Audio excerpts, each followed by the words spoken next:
আসসালামু আলাইকুম everyone, Bengali কিচেনের আজকের পর্বে সবাইকে ওয়েলকাম জানাচ্ছি। আজকে আপনাদের সাথে শেয়ার করব মাত্র 2 পিস পাউরুটি আর আলু দিয়ে মজার একটা স্ন্যাক্সের রেসিপি। বাচ্চারা তো এটা অনেক পছন্দ করবে, তাছাড়া চাইলে বিকেলের আড্ডায় চায়ের সাথেও কিন্তু এরকম একটা আইটেম রাখতে পারেন। তো চলুন আর কথা না বাড়িয়ে মূল রেসিপিটা দেখে নেই।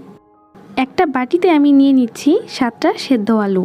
একটা আলুকে আমি 4 পিস করে কেটে তারপর সেদ্ধ করে নিয়েছি, যাতে আলুটা তাড়াতাড়ি সেদ্ধ হয়ে যায়। এবার একটা গ্লাসের সাহায্যে আলুগুলোকে আমি ম্যাশ করে নিচ্ছি, যাতে এতে কোনো দানা না থাকে। যাদের বাসায় পটেটো ম্যাশার নেই তারা চাইলে কিন্তু গ্লাস দিয়ে এই কাজটা করতে পারবেন। চাইলে হাত দিয়েও এগুলোকে ম্যাশ করতে পারবেন, তবে এতে কিন্তু কিছুটা দানা দানা ভাব থেকেই যায়। সবগুলো আলু ভালো করে ম্যাশ করে নেওয়া হয়ে গেলে এবার এতে দিয়ে দিব প্রায় 1/4 কাপ পরিমাণ পেঁয়াজ কুচি। দিয়ে দিচ্ছি হাফ টেবিল চামচ পরিমাণ কাঁচামরিচ কুচি, 1 টেবিল চামচ পরিমাণ ধনিয়া পাতা কুচি, 1 চা চামচ পরিমাণ চিলি ফ্লেক্স, হাফ চা চামচ চাট মশলা। চাট মশলাটা কিন্তু অবশ্যই দেওয়ার চেষ্টা করবেন, এতে এর স্বাদটা বহুগুণে বেড়ে যায়। হাফ চা চামচ দিয়ে দিচ্ছি জিরা বাটা, হাফ চা চামচ হলুদের গুঁড়া, 3 টেবিল চামচ দিয়ে দিব চালের গুঁড়া, এতে এটা একটু ক্রিস্পি হবে। তবে চালের গুঁড়া না থাকলে কিন্তু ময়দাও দিতে পারবেন, সেক্ষেত্রে এটা খুব একটা ক্রিস্পি হবে না। সবশেষে স্বাদমতো দিয়ে দিচ্ছি লবণ। এবার এতে দিয়ে দিচ্ছি 2 পিস পাউরুটি। পাউরুটিগুলো নরম করার জন্য এর উপর অল্প একটু পানি দিয়ে এগুলোকে ভিজিয়ে নিব।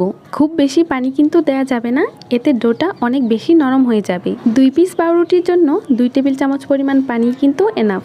এবার সবগুলোকে একসাথে খুব ভালো করে মেখে নিব। সবগুলো একসাথে ভালো করে মেখে নেওয়া হয়ে গিয়েছে, আর দেখতেই পাচ্ছেন ডোটা কিন্তু অনেকটাই শক্ত হয়েছে। আর আজকের স্ন্যাক্সটার জন্য কিন্তু আমাদের এরকম একটা শক্ত ডোই দরকার। তবে যদি মনে হয় ডোটা একটু নরম হয়ে গিয়েছে, সেক্ষেত্রে এতে 1 পিস পাউরুটি অ্যাড করে নেবেন। এবার আমি যে জায়গায় ডোটাকে সেট করব সেখানে একটুখানি তেল মেখে নিচ্ছি, এতে পরে এটা উঠাতে সুবিধা হবে। ডোটাকে এবার একটা বোর্ডের মধ্যে নিয়ে একটু লম্বা আর 4 কোণা শেপ দিয়ে দিচ্ছি। এর লেয়ারটা আমি প্রায় 1 ইঞ্চির মতো মোটা করে রেখেছি। এর থেকে বেশি পাতলা করতে গেলে কিন্তু এটা তোলার সময় ভেঙে যাবে। আমি আজকে এই স্ন্যাক্সটাকে স্যান্ডউইচের মতো 3 কোণা করে কেটে নিব, তবে চাইলে আপনি এটাকে স্কোয়ার বা বরফি যে কোনো শেপেও কেটে নিতে পারেন। বোর্ডের মধ্যে তেল মেখে নেওয়ার কারণে খুব সহজেই এটাকে কিন্তু উঠিয়ে নেওয়া যাবে।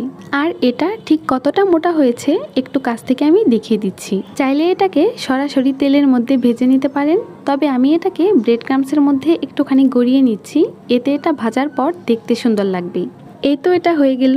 ঠিক একইভাবে সবগুলোর গায়ে আমি ভালো করে ব্রেড ক্রাম্বস লাগিয়ে নিব। চুলায় একটা প্যানে আমি পরিমাণ মতো তেল দিয়ে দিয়েছি, আর তেলটা ভালো করে গরম হয়ে এলে এর মধ্যে আমি এগুলোকে দিয়ে দিব। চুলার আঁচটা এ পর্যায়ে আমি মিডিয়ামে রেখেছি, আর আলুটা যেহেতু আগে থেকে সেদ্ধ করাই ছিল, তাই এটাকে খুব বেশি সময় ধরে কিন্তু ভাজার দরকার নেই। সবগুলোকে আমি একে একে তেলের মধ্যে দিয়ে দিচ্ছি।